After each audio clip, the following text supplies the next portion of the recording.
enough time to get places, and this is not me having a go at the people arriving late. But I did want to say that Claire, when I arrived here tonight, the only two people here was Claire and Hannah. So I think maybe in that respect we do see eye to eye. Our next speaker is Hannah Etchels. She's our ex-fast fashion junkie. And she completed studies in fashion and textile design and even worked as a fashion stylist and creative director for high-profile Australian labels, stores, and publications. She had a lot of success in that career, including a WA Fashion Industry Award nomination. But nevertheless, Hannah felt growing unease with unsustainable mass consumption that she was helping to promote. Her lifelong fascination with the natural world also contributed to the decision to go back to university for a double degree in botany and conservation biology. She now spends her days happily between the glasshouse, the laboratory, the library, and the field. And Hannah's actually going to talk to us about fast fashion and why it's not great. And it's not a talk about making clothes out of plants. Please join me in welcoming Hannah.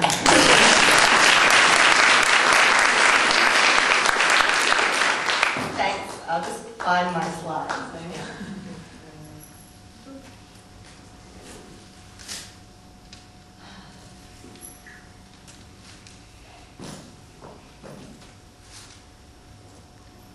Yay. Cool. Sorry, I had to do it in the other program. So I'm Hannah. I'm here to talk to you today about slow fashion, or that's what I was built to be talking about. The funny thing is, I used to work in fashion, and I'm actually now back a student again, as Susanna introduced me. And I suppose when I was asked to talk today, I didn't really know exactly what I was going to. Was I going to talk about what my career was like, and sort of how I tried to integrate sustainable practices into the fashion industry while I was working? Or was I going to talk about the reasons that I went back to uni to study a double science major after doing design? And I don't know. I decided that I would talk about the thought processes I went through when I was first sort of coming to terms with and realising the impact that the fashion industry that I was a part of was having. So, I studied here at Central Institute. I actually never have been in this lecture theatre before because I was over in the fancy, not so fancy, fashion section. This is an image from my graduate collection. I was always really inspired by nature throughout studying design, so I wasn't really in fashion because I, loved glitzy gowns and wedding dresses and all that sort of thing. I was more there because I'm pretty creative and I like making things and that sort of thing. So my grad collection was really inspired by nature stuff, so it's probably not that much of a surprise to a lot of people that I ended up studying plants at the end of it all. I was lucky enough when I first graduated to be approached by the fashion editor of a major commercial newspaper in the state, and she took me under her wing, and I began working as a commercial stylist for them and for other sort of high-profile clients as well. And it was great. It was lots of fun. It was something you probably want to be going very fast doing as like a sort of 22, 23-year-old. But slowly I began to realise that, I don't know, what I was contributing to was probably not that great actually, and as much as it was fun and silly and you got free drinks at events, it's probably not worth it for the types of things that I was contributing to. So because the newspaper is obviously, they're not bad people, but they are there to make money, I was the stylist of the weekly fashion lift out, so the shiny bit where all the clothes are and that sort of thing. And because we had to appeal to a wide variety of readers, I had to have things in there that were accessible, that were affordable. My editors and the bosses of the newspaper didn't want me to put things in there that were one-off things or vintage stuff or things like that. So most of it had to be, unfortunately, environmentally damaging, manufactured, like mass-manufactured stuff from chain stores or big labels and stuff that's produced offshore in sort of often questionable situations. So not only that, I was promoting clothes that were going into landfill. I only looked up this stat yesterday. I was kind of blown away by it. But last year, we as a nation threw out $500 million worth of clothing, and that's not like donating it to an op shop or whatever, that's literally like in bin landfill. So it's just, most of it's also polyester as well. You guys are probably aware of the types of things that chain stores sell. I was also kind of indirectly hurting my friends, designers who studied with me, small businesses, because by not supporting them and by promoting these cheaper clothing ideas, I was making the public think that it was okay to buy a dress for $30. And so yeah, that's what I started thinking about. How much does stuff actually cost? And I suppose that because I come from a design background and that I know how to sew, I kind of was like, hang on, am I seeing a dress for $30? How does this work? Because say for example, this dress that I'm wearing, if I was to sit down and make it, I sort of estimate it'd be probably about 5 hours of work. I'm not like a super duper fast sewer or anything, that's including like cutting out and all that sort of thing. So all up, if I was going to pay myself $20 an hour, which seems like a sort of a fair sort of wage to pay yourself to make something, the dress costs $100. Okay? The fabric for this, this is kind of like a nice wool sort of blend, which is not appropriate for December, but it was green, so I wanted to wear it.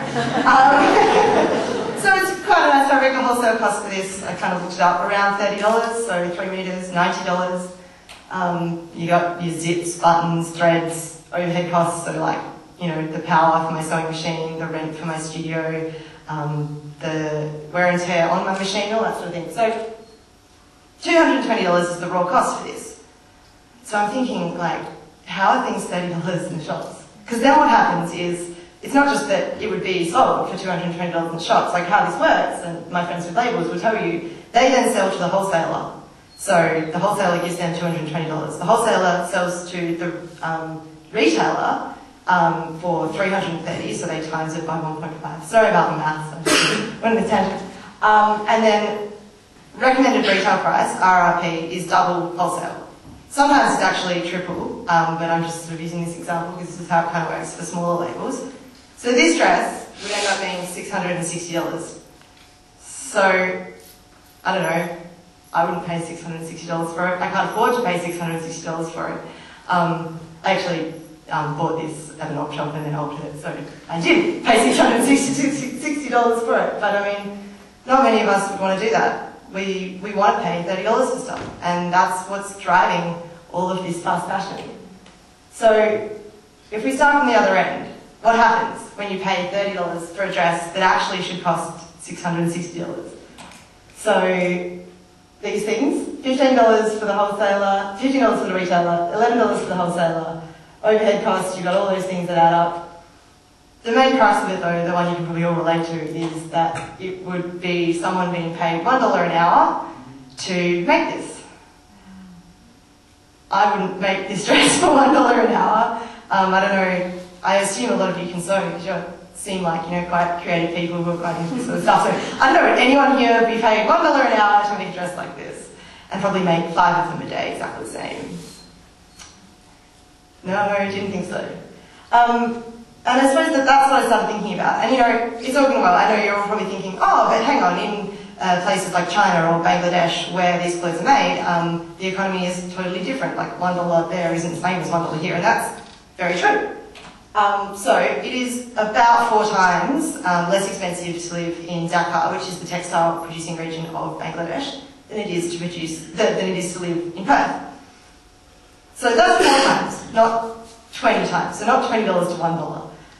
So actually a dress shouldn't be $30 if it's being produced fairly. At very minimum, this sort of thing should be around $165, and that's presuming that there's no corruption along the way. That's presuming that wholesalers are only doubling things, which they don't often only do. But yeah, so I don't know, that was my sort of thought process, and I think that this time of year especially, it's really important to stop and think when you're shopping for anything, not just clothes. I mean, that's what my experience is, but it's anything.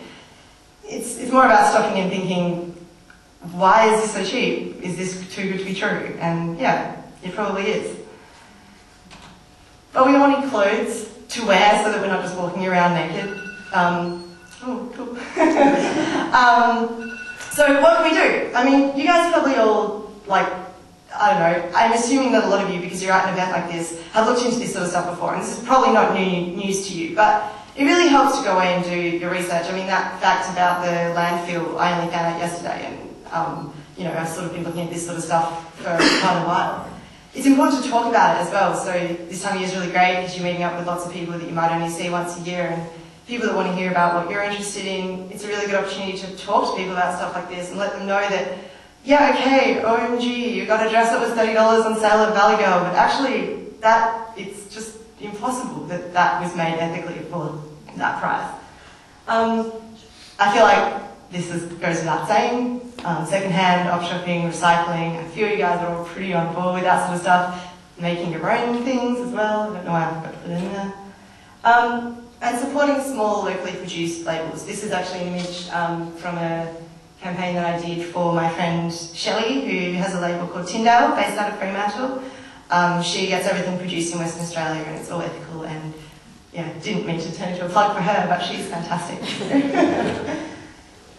But really, at the end of the day, I suppose we can talk about, you know, how to shop ethically and how to be fashionable ethically, but what it really boils down to, and what it sort of in the end boiled down to for me, was it wasn't enough just to be, when I was buying stuff, you know, thinking about it and being ethical. That was great. It was actually that I had too much stuff. And I was buying too much stuff that I didn't need. And I think that we're all super guilty of that. Like, we live in a world where that's really celebrated. Heck, I used to celebrate it. I used to promote it to you guys, and I'm really sorry about that. So that's why I sort of, in the end, made the decision to go back and study something that wasn't about stuff. That was more about giving back, you know, in a way that was more productive. And that's the image in the background there is one of the places that really inspired me when I was first starting out, when I was first trying to decide to change from fashion into doing a double science degree. This is Bluff Knoll in the Stirling Ranges. And yeah, I just was so inspired by being there that I felt like that was all I needed. And if I could just focus on helping places like this that exist exclusively in Western Australia, especially places like the Stirling Ranges. I mean, there are thousands and thousands of plants there that are found nowhere else on Earth. It's amazing. I won't go in and out on you, but if anyone wants to talk about plants, that's what I do now. So please come and see me.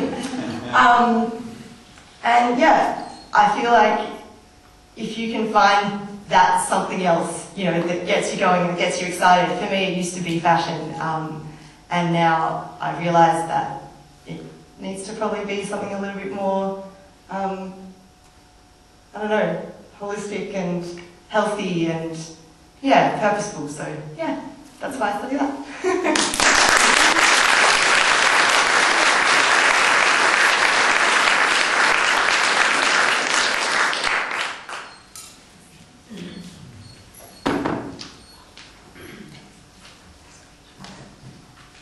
Who here has ever bought an item of clothing and never worn it? I've totally done that. But sometimes I buy stuff from the op shop and then don't wear it.